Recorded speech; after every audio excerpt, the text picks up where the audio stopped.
आइए दोस्तों, तो दूसरा वीडियो आपका शेक्सपियर के ट्रिब्यूट्स के लिए। बहुत अच्छे से सराहा है आपने पहले वीडियो को, और उसकी प्रोग्रेस को देखते हुए मैं आपके लिए जो है दूसरा वीडियो लेकर के आया हूँ।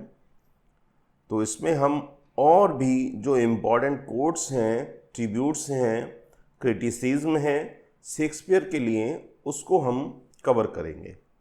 तो आइए शुरुआत करते हैं वीडियो की। कोटेशन है दोस्तों, there is an upstart crow. बहुत सुना है आपने, बहुत सुना है, there is an upstart crow who called Shakespeare an upstart crow. You know very well Robert Greene, Robert Greene, Robert Greene, सबको याद है। ब्यूटिफाइज विद फेदर्स, जिसने ब्यूटिफाई कर लिया अपने आप को फेदर्स, पंखों के साथ। दैट विद हिज टाइगर्स, देखिए समझिए, tigers heart wrapped in player's hide. तो ये दो बातें आपसे पूछी जाएंगी दोस्तों। एक पूछा जाएगा who called Shakespeare upstart crow, और who called Shakespeare tiger's heart wrapped in player's hide.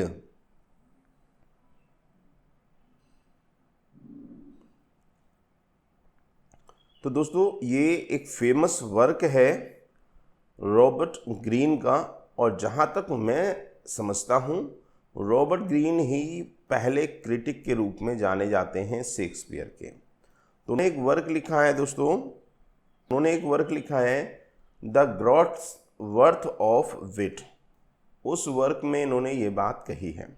तो देखिए सिंपल सा है, आप याद रख लीजिए इसको, और आपको याद भी है। एन अपस्टार्ट क्रो किसने कहा है? रॉबर्ट ग्रीन ने कहा है। टाइगर्स हार्ट रैप्ड इन ए प्लेयर्स हाइड किसने कहा है? रॉबर्ट ग्रीन ने।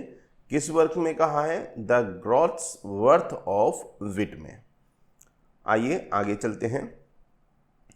आगे हैं दोस्तों मेलिफुलस शेक्सपियर।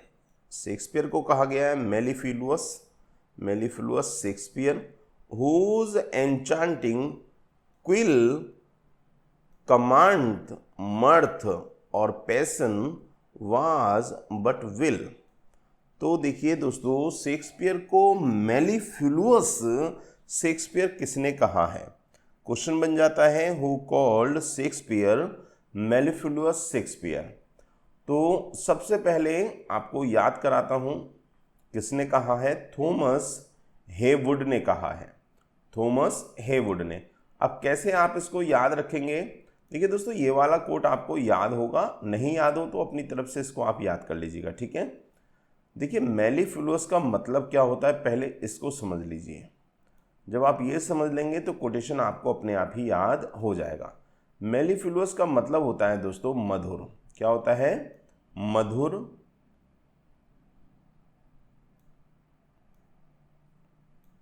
मधुर, मीठा।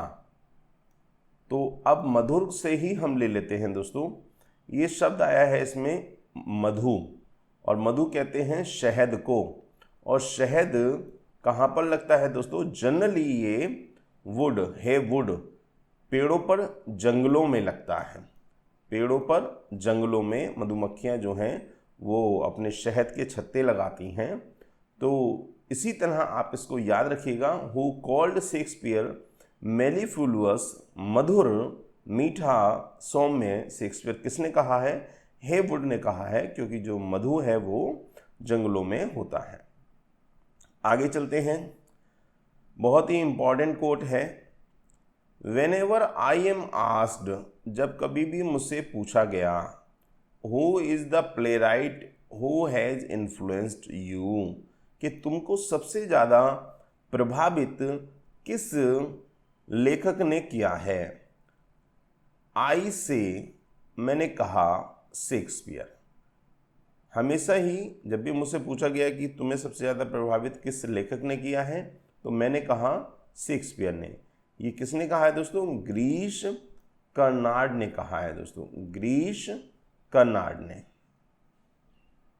ठीक है दोस्तों, गिरीश कर्नाड ने कहाँ कहा है इसको भी समझिए। The eminent Kannada play right remarked in an interview, उन्होंने अपने इंटरव्यू में एक बार ये बात बोली, जब उनसे पूछा गया कि आपको किस लेखक ने सबसे ज़्यादा प्रभावित किया है, तो उन्होंने कहा शेक्सपियर ने। तो गिरीश कर्नाड ने कहा है when ever I am asked, जब भी मुझसे पूछा, जब भी गिरीश कर्नाड से पूछा गया कि भाई तुम्हें कौन सा राइटर पसंद है, तो उसने कहा शेक्सपियर। आइए आगे चलते हैं दोस्तों।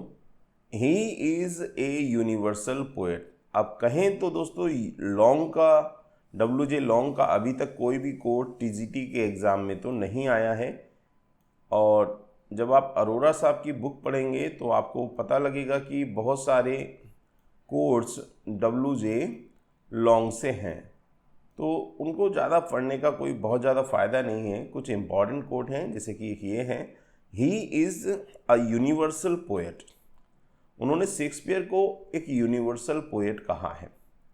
Who called Shakespeare a universal poet, तो WJ लॉन्ग। अब देखिए इसको कैसे याद रखना है, देखिए यहाँ पर दिया है यूनिवर्सल पोएट। अब यूनिवर्स जो होता है दोस्तों अपने आप में बहुत ही लंबा चौड़ा, बहुत विशालकाय होता है ना, जिसकी कोई परिधि नहीं है, कोई सीमा ही नहीं है, ठीक है।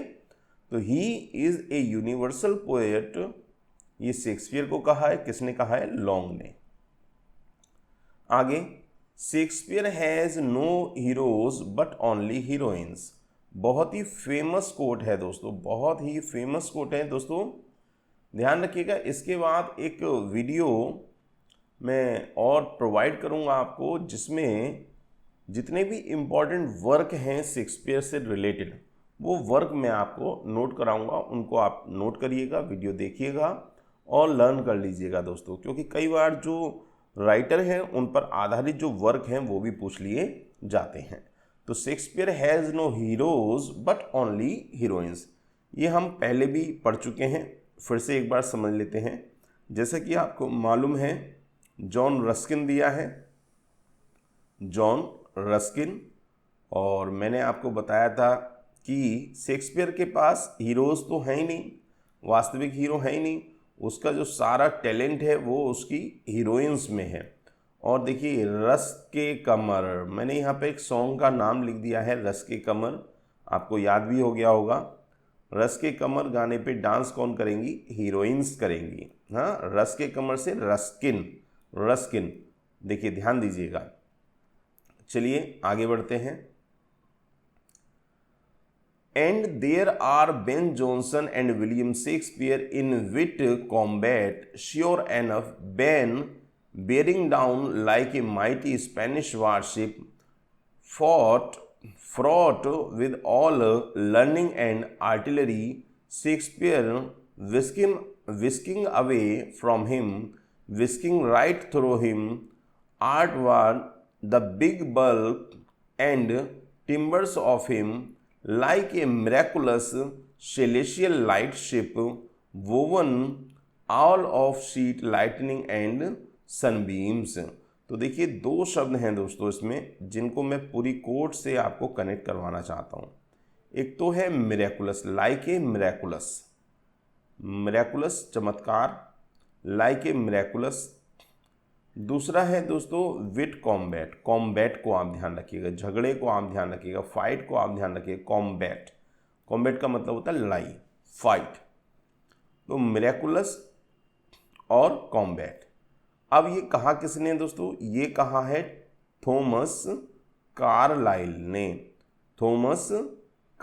ने। अब कैसे याद रखें, सीधे सीधे इसको छोटी सी एक बात से याद रखिएगा। एक कार्लाइल में देखिए कार आ रहा है, क्या आ रहा है दोस्तों, कार, ठीक है, क्या आ रहा है, कार, और यहाँ पर है झगड़ा, तो इसको कनेक्ट कर लीजिए। कार के अंदर झगड़ा हो गया, कार के अंदर कॉम्बैट हो गया, सी से कार्लाइल, सी से कॉम्बैट, सी से कार्लाइल, सी से कॉम्बैट। दोस्तों आप अपना तरीका भी इस्तेमाल कर सकते हैं इनको याद करने के लिए। और दूसरा जो इसी का कोट का आगे का पार्ट है मिरेकुलस, तो याद रखिएगा कार में झगड़ा हो गया यह मिरेकुलस है, जादू की बात है। कार में झगड़ा हुआ ये बड़े ही आश्चर्य की जादू की बात है, यह जादुई बात है। इसको ध्यान रखिएगा, कार में झगड़ा हो गया बड़ी ही जादुई बात है। आगे आते हैं दोस्तों, कार्लाइल का एक सबसे इंपॉर्टेंट कोट मैं आपको बताऊंगा, जो अगर कार्लाइल के कोट आते हैं तो इस कोट के आने की पूरी पूरी पूरी संभावना है। देखिए ये कोट भी आप तैयार कर लीजिएगा, सेल्फ से स्टडी कर लीजिएगा दोस्तों इसकी। If I say that Shakespeare is the greatest of intellects, I have said all concerning him, but there is more in Shakespeare's intellect than we have yet seen. It is what I call an unconscious intellect. There is more virtue in it that he himself is aware of. मुझे बहुत ज़्यादा important नहीं लगा ये, इसको आप इसको अपने से स्टडी कर लीजिएगा। ये जो कोट है दोस्तों, ये है एग्जाम में आने लायक कोट, आने वाला कोट। क्या है इसकी हम स्टडी करते हैं। देखिए, इंडियन एम्पायर और no Indian empire we can not do without Shakespeare. एक तो ये वाली बात आपको ध्यान रखनी है दोस्तों। उसने कहा Indian empire will go at any rate someday, but this Shakespeare does not go, he last for ever with us, Dante Shakespeare. हाँ, बहुत सारे लोगों के रेफरेंस दिए हैं तो उसी में आगे कोट है, ये डॉट डॉट लगा हुआ है, इसका मतलब कोट बहुत लंबा है, दांते शेक्सपियर। तो आपको याद रखना है ये वाला कोट, ये कोट आ सकता है अगर कार्लाइल का कोट आपसे पूछता है। वो कहते हैं इंडियन एम्पायर और no Indian empire we can not do without Shakespeare, हम शेक्सपियर के बिना इनकी कल्पना तुलना नहीं कर सकते हैं। आगे दोस्तों, अब इसको याद रखना है आपको, ठीक है, पर्टिकुलर वे में आप याद रख लीजिएगा इस कोटेशन को। द हीरो एज पोएट दांते शेक्सपियर, ये इनका वर्क है, लेक्चर है, उसमें इन्होंने ये कहा है। तो ये वाला कोट जो है दोस्तों, ये आपको ध्यान रखना है, इंडियन एम्पायर और no Indian empire we can not do without Shakespeare. अब एक कोट और है दोस्तों इन्हीं का, उसको आगे ले लेते हैं हम। Shakespeare is the grandest thing. देखिए कुछ कोट मैं इसमें रिवाइज करूंगा और मैं देखना चाहता हूं कि आपको याद है या नहीं। Shakespeare is the grandest thing we have yet done, ये इतना आपसे पूछा जाएगा। और लास्ट का सेंटेंस मुझे बड़ा ही अच्छा लगता है इसका, we can not give up our Shakespeare, हम अपने शेक्सपियर को दे नहीं सकते। तो दो बातें हैं, इन दोनों बातों को आप कनेक्ट कर लीजिएगा। पहली जो कोटेशन थी उसमें हमने बात की कि कार के अंदर झगड़ा हो गया, ये एक जादुई बात है। अब यहाँ पर क्या है दोस्तों, ये वाले दोनों कोट आने लायक हैं एग्जाम में। तो यहाँ पर देखिए कहा है we can not do without Shakespeare, और यहाँ पर कह रहे हैं we can not give up our Shakespeare, हम अपने शेक्सपियर के बिना रह नहीं सकते हैं, हम अपने शेक्सपियर को दे नहीं सकते हैं। ये किसने कहा है? थॉमस कार्लाइल ने कहा है। अब इसको कनेक्ट कैसे करना है दोस्तों, या तो आप डायरेक्टली इसको याद कर लीजिए, मुझे उम्मीद है शायद आपको याद भी हो गया हो। ना तो हम शेक्सपियर को दे सकते हैं, ना हम शेक्सपियर के बिना रह सकते हैं। Shakespeare is the grandest thing, वो तो सबसे बड़ी चीज़ है। Shakespeare is the grandest thing.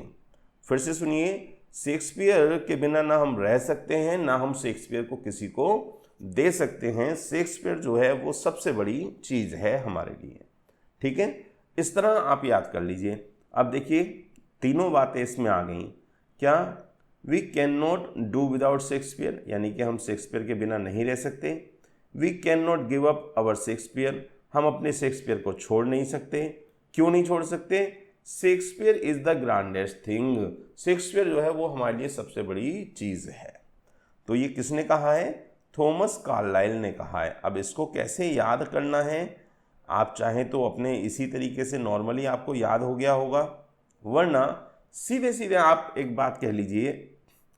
यहाँ पर हमने कार शब्द का प्रयोग किया था कार्लाइल में, तो we can not give up, हम अपनी कार छोड़ नहीं सकते। We can not do without Shakespeare, तो वी कैन नॉट डू, हम अपनी कार के बगैर कुछ भी कर नहीं सकते। हाँ, जहाँ पर भी ये शेक्सपियर है ना दोस्तों, इसकी जगह आप कार लगा दीजिए। कैसे, देखिए, we can not give up our car, we can not do without our car, car is the grandest thing. इस तरह से आप कनेक्ट कर लीजिए, तीनों बातें आपको याद रहेंगी। किसने कहा है Shakespeare is the grandest thing? अरे कार सबसे बड़ी है। किसने कहा है हम शेक्सपियर के बिना नहीं रह सकते? तो इसका मतलब हम कार के बिना नहीं रह सकते, तो कार्लाइल ने कहा है। किसने कहा है हम कार को नहीं छोड़ सकते? कार्लाइल ने कहा है। तो आपको ये याद हो गया होगा। तो ये वाले इंपॉर्टेंट है दोस्तों। एक दो कोट और है, and yet very literally it is a precious priceless thing. तो ये आप याद कर लीजिएगा दोस्तों, अपने तरीके से आप इसको पढ़ लीजिएगा। जो इंपॉर्टेंट थे वो मैंने आपको बता दिए। अब देखिए दोस्तों, अगला कोट है, the soul most fed with Shakespeare's flame. The soul most fed with Shakespeare's flame still set unconquered in a ring, remembering him like anything. ये जी.के. चेस्टरटन ने कहा है दोस्तों। किसने कहा है? जी.के. चेस्टरटन। अब आप थोड़ा सा मुस्कुरा भी रहे होंगे कि सर ने सारे कोट्स कनेक्ट करा दिए हैं जो जो इम्पॉर्टेंट है, और ये जब लाल आप देखते हैं तो आप समझ जाते हैं सर क्या कहना चाह रहे होंगे। देखिए यहाँ पर है शेक्सपियर्स फ्लेम। फ्लेम का मतलब होता है आग, ज्वाला, लपट, ठीक है। और यहाँ पर है जी.के. चेस्टरटन। चेस्ट माने सीना, छाती, और कनेक्ट कर लीजिए फ्लेम से।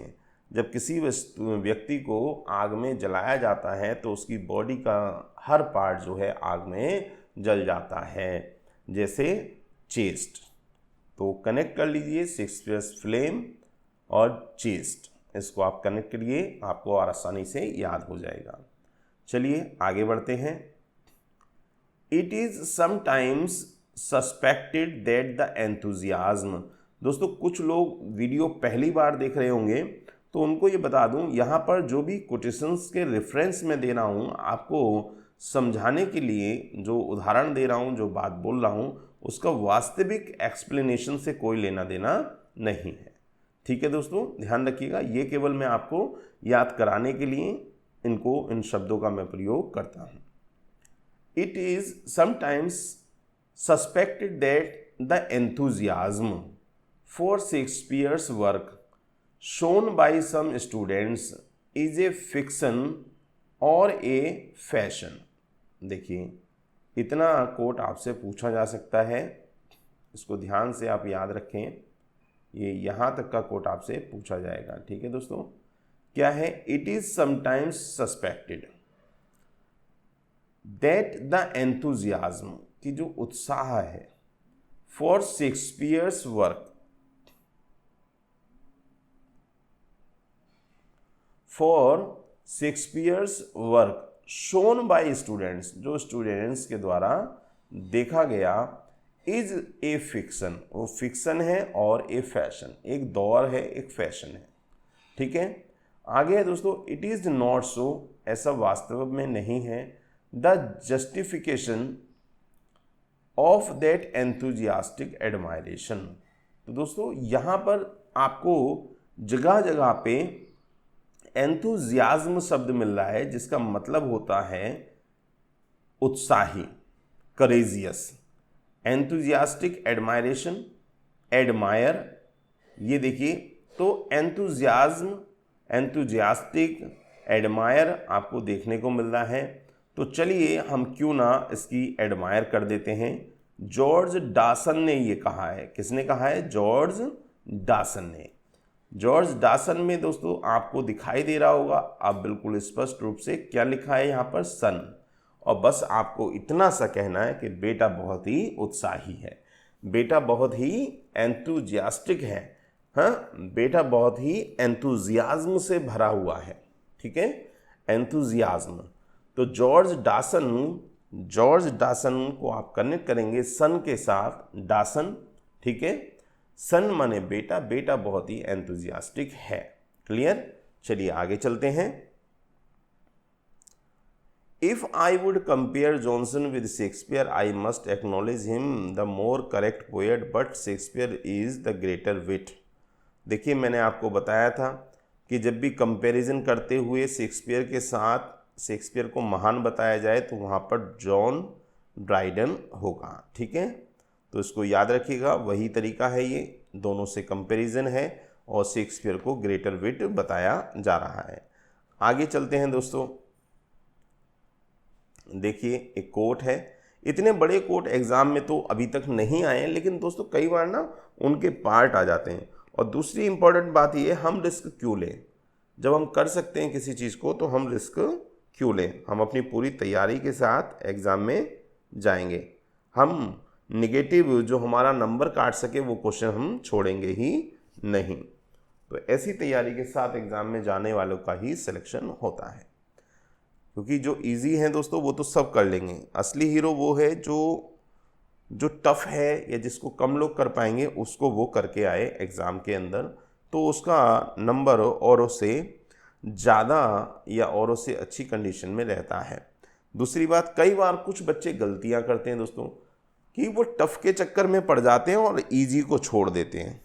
तो ऐसा बिल्कुल नहीं करना है, ऐसा आपको बिल्कुल नहीं करना है। यदि आपका कॉमन वर्क तैयार हो तभी आप टफ की तरफ भागें, अदरवाइज कोई ज़रूरत नहीं है। तो देखिए, शुरुआत करते हैं।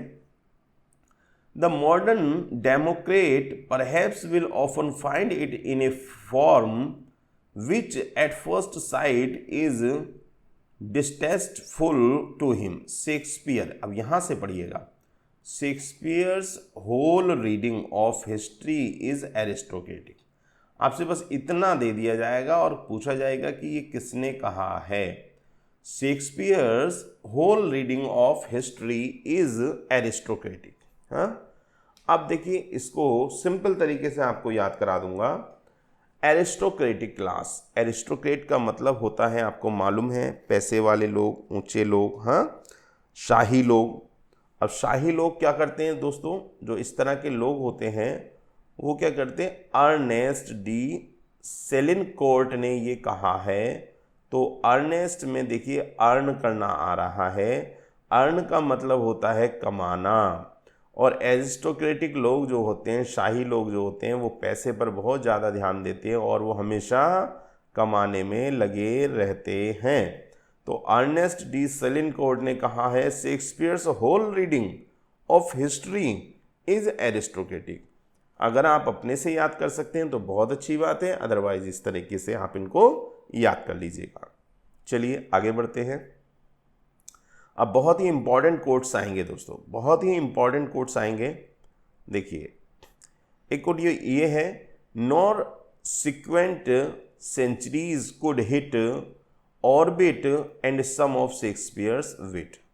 देखिए, nor subsequent centuries could hit, कई सेंचुरीज में कोई भी नहीं छू सका orbit and sum of Shakespeare wit, न तो ऑर्बिट को और न ही शेक्सपियर की विट को। हाँ, इस तरह से आप याद रखिए। अब देखिए है क्या, रैल्फ वेल्डो एमर्सन।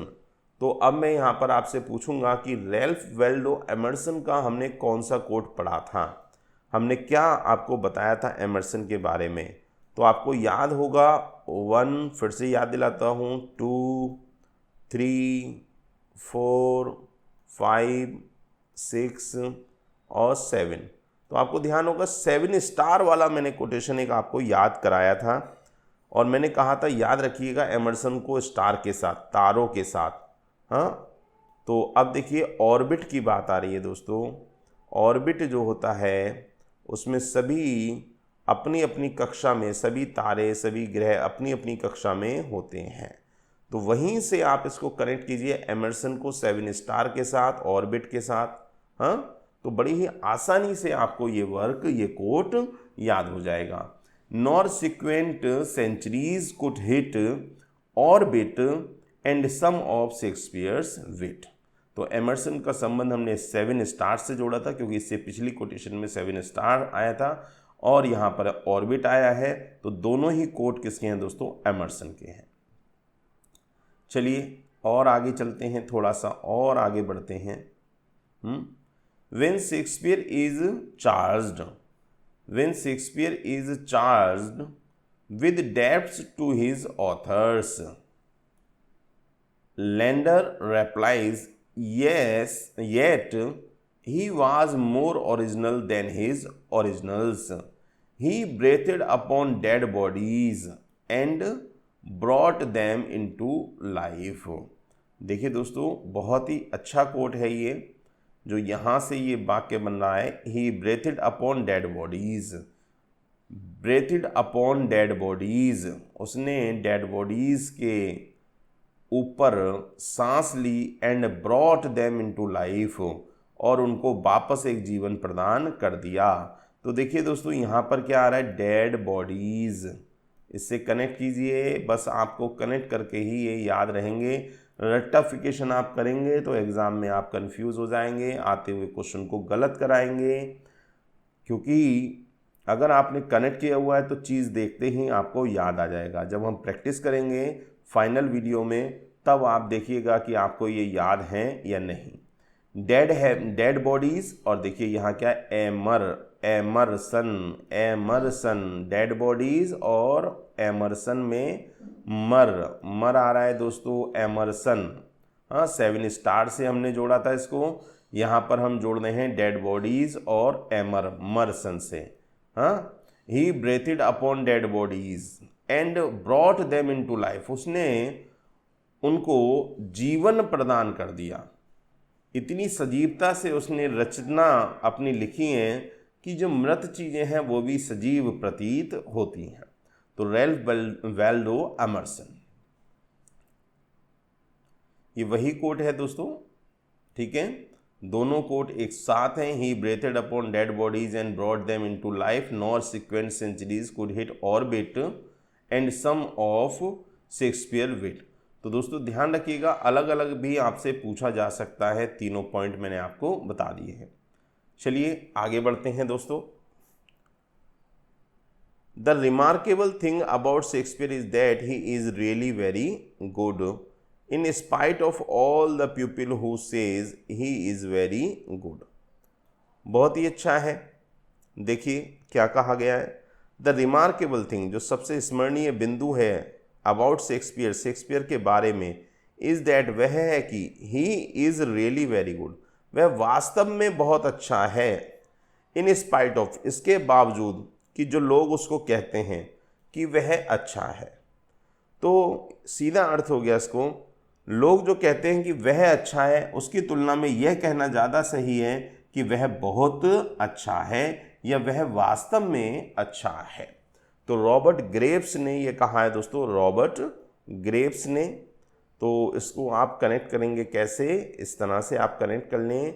ग्रेव का मतलब होता है गंभीर, ग्रेव का मतलब होता है गंभीर, रॉबर्ट ग्रेव।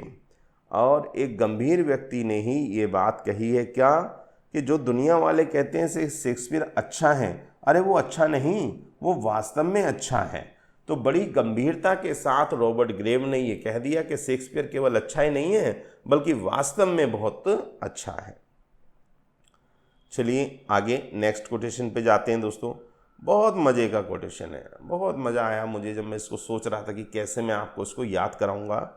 तो देखिए, in Shakespeare the bird sing, Shakespeare की रचनाओं में चिड़ियाँ चहचहाती हैं। द बुशेस क्लॉथेड, जो झाड़ियाँ हैं वो क्लॉथेड ढकी होती हैं, ग्रीन हरे कलर से, यानी कि हरे कपड़ों से वो ढकी होती है। उनकी जो पेड़ पौधे की जो पत्तियाँ हैं वो हरी भरी होती हैं, तो झाड़ियों के ऊपर हरी चादर ढकी हुई होती है। हार्ट्स लव, और हृदय प्रेम से भरा होता है। ही कुड वंडर, और द क्लाउड वंडर्स, और बादल भी वंडरिंग करते हैं। और बहुत सारे इसी तरह के शब्द इसमें हैं। अब मैं आपको समझाता हूँ कैसे इसको हमने याद किया और कैसे हमने इसको पक्का पक्का कनेक्ट करना है। देखिए दोस्तों, जहाँ पर चिड़ियाँ चहचहा रही होंगी, जहाँ पर सुंदर ग्रीन झाड़ियाँ होंगी, जहाँ पर हृदय प्रेम से भरा होगा, तो ऐसी जगह पर दोस्तों कौन नहीं जाना चाहेगा। विक्टर हुगो ने ये कहा है, तो हुगो में गो आ रहा है, इसको ध्यान रखिएगा। हुगो गो, गो मीन्स जाना। जहाँ पर चिड़िया चहचहाएंगी, जहाँ पर हरी भरी झाड़ियाँ होंगी, जहाँ पर बादल इधर उधर गति कर रहे होंगे, जहाँ पर लाइफ होगी, जहाँ पर सॉलिट्यूड्स होंगे, जहाँ पर सिटीज़ होंगी, जहाँ पर रिलीजियंस होंगे, जहाँ पर डायमंड्स होंगे, जहाँ पर पर्ल्स होंगे, जहाँ पर all are on Shakespeare and in Shakespeare, जहाँ पर शेक्सपियर और शेक्सपियर होगा, वहाँ पर कौन नहीं जाना चाहेगा? तो विक्टर ह्यूगो। विक्टर ह्यूगो ने कहा है इन शेक्सपियर देयर बर्ड्स सिंग, उसकी रचनाओं में चिड़िया गाती हैं, झाड़ियाँ हरी भरी चादर से ढकी रहती हैं, जो बादल हैं वो इधर उधर गति करते हैं। तो ऐसी जगह पर उसकी रचनाओं में जीवन है, उसकी रचनाओं में एकांकीपन है, उसकी रचनाओं में शहर है, उसकी रचनाओं में रिलीजियंस है, डायमंड्स हैं, पर्ल्स हैं, बहुत सारी चीज़ें कही हैं, हिल्स हैं। तो ऐसी जगहों पर हर व्यक्ति घूमना चाहता है। भाई देखिए, पहाड़ियों पर हर व्यक्ति घूमना चाहता है, हिल्स। चहाती हुई चिड़ियों की जगह पर हर कोई व्यक्ति जाना चाहता है। तो इस तरह कनेक्ट कर लीजिए। मुझे उम्मीद है आपको याद हो गया होगा, विक्टर ह्यूगो, विक्टर ह्यूगो। चलिए आगे बढ़ते हैं दोस्तों। A quibble is to Shakespeare what luminous vapors are to the traveler. He follows it at the adventures. It is sure to lead him out of his way and sure to engulf him in the mire. दोस्तों आप इसको अपने तरीके से लिख करके practice करके learn कर लीजिएगा। बेन जॉनसन का कोट है। वैसे तो इम्पॉर्टेंट कोट तो ऊपर ही आ गए हैं, अगर बेन जॉनसन का कोट पूछेगा तो ऊपर पूछ लेगा वो।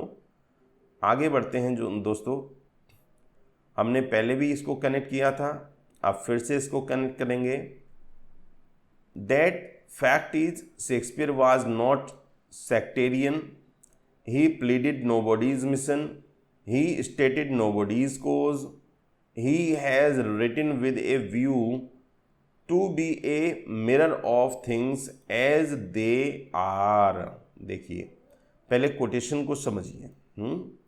द फैक्ट इज, जो वास्तविकता है, Shakespeare was not sectarian. Shakespeare जो है वो एक सेक्टेरियन नहीं है। ही प्लीडेड नोबॉडीज मिशन, उसने पर्टिकुलर किसी की इच्छाओं की पूर्ति नहीं की। ही स्टेटेड नोबॉडीज कोज, उसने वास्तविक कारणों को किसी की इच्छा अनुसार नहीं दर्शाया।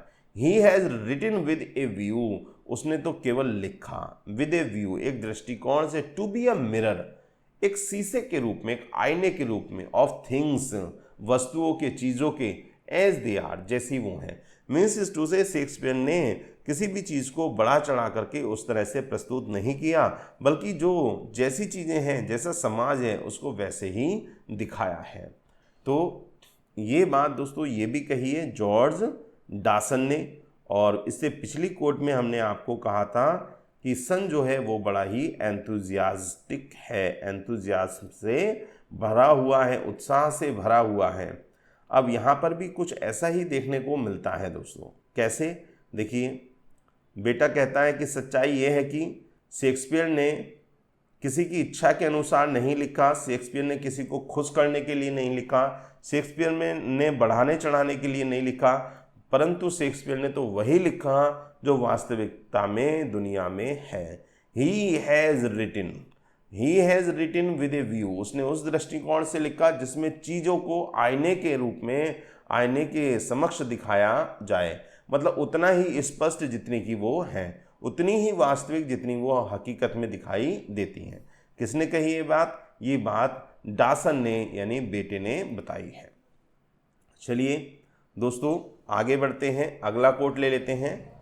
और मुझे लग रहा है दोस्तों कि अभी इसका थर्ड पार्ट भी बनाना पड़ेगा। हाँ,